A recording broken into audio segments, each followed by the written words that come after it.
La victoire de l'Olympique Lyonnais face à Nice, l'OM accroché par Reims, l'avant-match du choc Lille-Paris Saint-Germain et un coup d'œil sur les résultats des championnats européens, voilà le programme du journal de Made in Foot.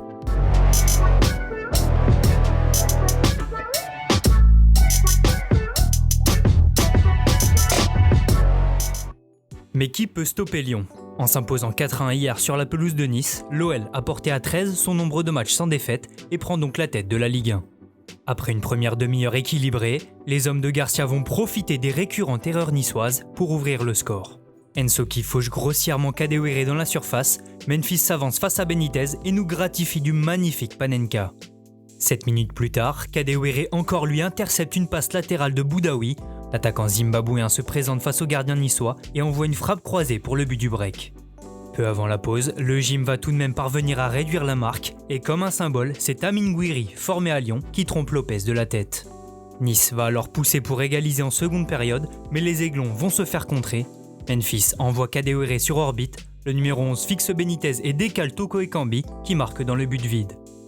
À 20 minutes du terme, Aouar va mettre fin à tout suspense en inscrivant le but du 4-1 pour ponctuer une prestation aboutie. La démonstration lyonnaise contraste avec le match décevant des Marseillais.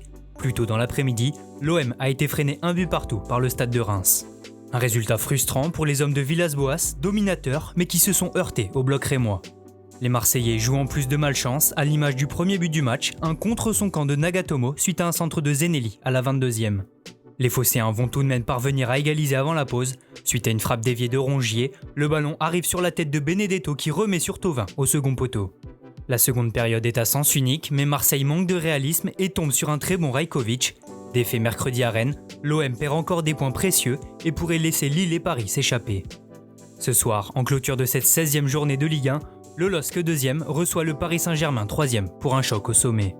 Si les deux équipes affichent le même bilan de 4 victoires sur leurs 5 derniers matchs, les dynamiques sont pourtant bien différentes. D'un côté, une équipe de Lille qui récite son football avec un Youssouf Yassitchi en chef d'orchestre, et de l'autre, une équipe parisienne balbutiante, déjà battue 4 fois cette saison en Ligue 1 et qui apparaît plus prenable que jamais. Le club de la capitale sera en plus privé de Neymar puisque le numéro 10 brésilien n'est pas remis de son entorse à la cheville gauche. Tourelle devra aussi composer sans Diallo, Icardi, Sarabia et Danilo Pereira. Pour Galtier, il y aura 2 forfaits, à savoir Renato Sanchez et Luis Araujo. Malgré ces absences, ce match entre les 2 meilleures attaques et les 2 meilleures défenses du championnat promet, coup d'envoi à 21h. Mais avant cette rencontre, 6 matchs seront au programme à commencer par Brest-Montpellier à 13h, suivi du derby de l'Ouest entre Nantes et Angers.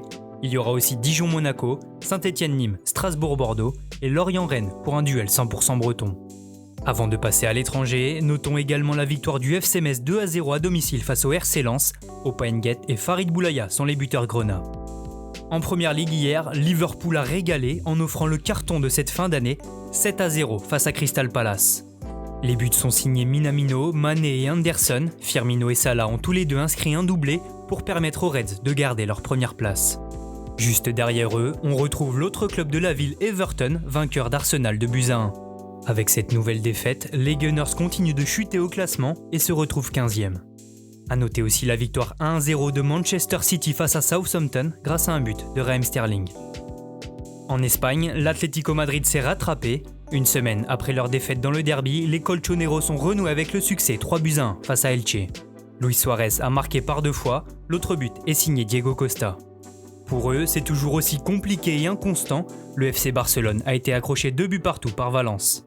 Devant grâce à un but du français Mouktar Diakabi, le club du Tché va voir Messi et Araujo marquer, mais Maxi Gomez va égaliser pour ramener un point du Camp Nou. En Serie A, la Juventus met la pression sur les 2 clubs de Milan après sa grosse victoire 4-0 face à Parme. Kulusevski a mis la vieille dame sur les rails avant un doublé de l'éternel Cristiano Ronaldo. Alvaro Morata a également participé à la fête. Enfin, on termine ce journal par l'Allemagne où le Bayern Munich a arraché sa victoire face au Bayer Leverkusen. Menés après une superbe volée de Patrick Schick, les champions d'Europe vont égaliser par l'intermédiaire de Lewandowski. Auréolé du titre de meilleur joueur de l'année, le Polonais va inscrire un doublé dans les dernières secondes pour permettre à son club de prendre la tête du championnat. Mais cette journée de Bundesliga a surtout été marquée par le crachat de Marcus Thuram au visage de Stefan Poche lors de la défaite de Gladbach contre Hoffenheim. Le Français a logiquement écopé d'un carton rouge et devrait être lourdement sanctionné. Merci à tous de nous avoir suivis, n'hésitez pas à liker, commenter et partager. On se retrouve très bientôt pour un nouveau journal.